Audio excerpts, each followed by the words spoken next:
Hey, this is the video lesson for geometry, section 5.3, bisectors and triangles. So in this lesson, we're going to identify properties of perpendicular bisectors and angle bisectors of triangles. So a couple of vocabulary words when we start here. Concurrent, it means when three or more lines intersect at one point. Those lines are concurrent. And then the point of concurrency is where all three or more of those lines intersect. And then a circumcenter of a triangle is going to be the point of concurrency of the perpendicular bisectors of a triangle.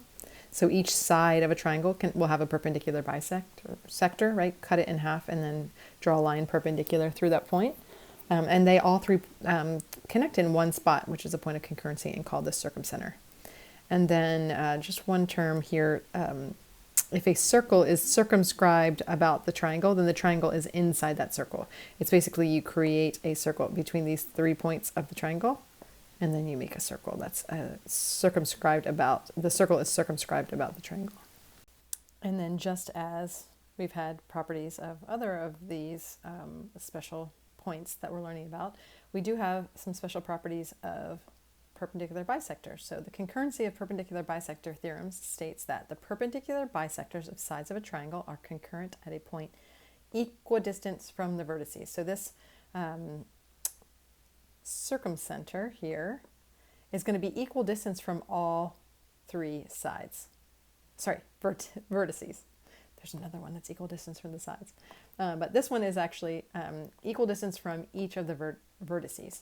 So here, if we have our three sides, we find our midpoints and then find the perpendicular line that goes through those. Those are our perpendicular bisectors here in purple.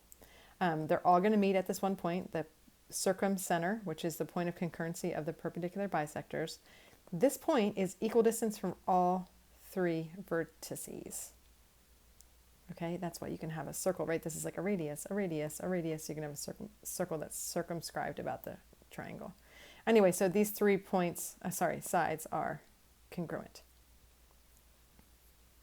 So we can use that in some problems, although here is just a summary. So the circumcenter is not always inside the triangle. That is if it's an acute angle. Remember, if all three angles are less than 90, that's an acute angle, then the circumcenter will be inside the triangle. In a right triangle, it's actually on the hypothesis. It's actually not specifically just on the hypothesis. It is hypotenuse. It's the midpoint of the hypotenuse. This is the easiest one to find. I like this one. And then if it's an obtuse triangle, it's going to be outside of the triangle. Okay, so finding the circumcenter of a triangle here, they're giving us coordinates, 3 coordinates of a triangle, and then they're asking us to find the circumcenter. So let's do that. Okay, so let's make our coordinates, our axes. And then let's see, 0, 6, so here's P, 0, 0, and then 4, 0. Okay, yes, it's a right triangle. These are the easiest to find, right? So because it's a right triangle, right, it's easier to find the midpoint because it's just divide that by 4. Here's the midpoint, and then it's easy to find perpendicular bisector, right? Because since this is horizontal, this is vertical.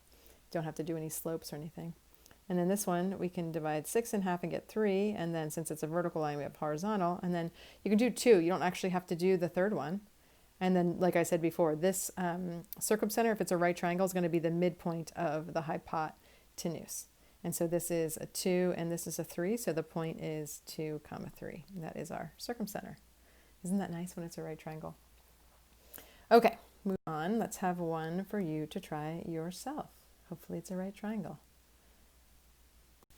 Press pause, try this on your own, and then check back for the solution. Okay, so if you see here, this was a right triangle, nice, right? 7s and 10s here. Then if the distance here, if you counted, or you can even use your formula, 10 minus 2 is 8, right? Or if you just count, right, this 4 and 4 is the midpoint. So perpendicular is a vertical line. Here it's 4, and so since it's a vertical line, that's it. This is the 2 away, right? Here's the midpoint. You do a horizontal line, so they meet here. Again, the midpoint of the hypotenuse. That's another extra check for you when it's the circumcenter of a right triangle. And then this point is at the 6 and 5, so it's 6, 5. Okay, moving on. A town planner wants to locate a new fire station equal distance from the elementary school, the middle school, and the high schools. Where should he locate it? Well, which is very cool about this, right? If you do have 3 points and you want to have something equal distance from all 3 points, you can turn them in to a triangle and then find the perpendicular bisectors and see where they meet. For this, we don't have to be exactly precise, just because we're not going to do, I think that's probably in the middle, right? And then since that's vertical, we can make that, since that's horizontal, we can make that vertical. And then, let's see, just about here, and then here, and then here, and here. So this should meet at the same point. So this is where it should be. If we had a fire station right here, right, it will be equal distance from the elementary school, equal distance from the high school, and then equal distance from the middle school. Okay? Why don't you guys try this one on your own? Look at those beautifully drawn trees. I even put a dot there that you could use for the triangles. Where should they put a bench that is equal distance from these 3 trees? Try this on your own and then check back for the solution. Okay, so you should get something, the bench should be somewhere like that, right? Again, for these like picture ones, you don't have to be precise. Like you can just eyeball it, get the right spot. Okay. So that was perpendicular bisectors, concurrency. Angle bisectors also have concurrency, and that point is called the, it didn't tell us what the point was. Oh, it actually tells us on the next page. It's called the in-center.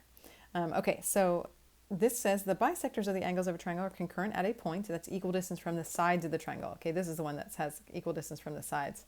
So if you split each vertex in half at the angle, split the angle at each vertex in half, they meet at the same point, called the in-center, and then that point is equal distance from each side. So if you drew a perpendicular line from that point to the side, those all 3 would be the same.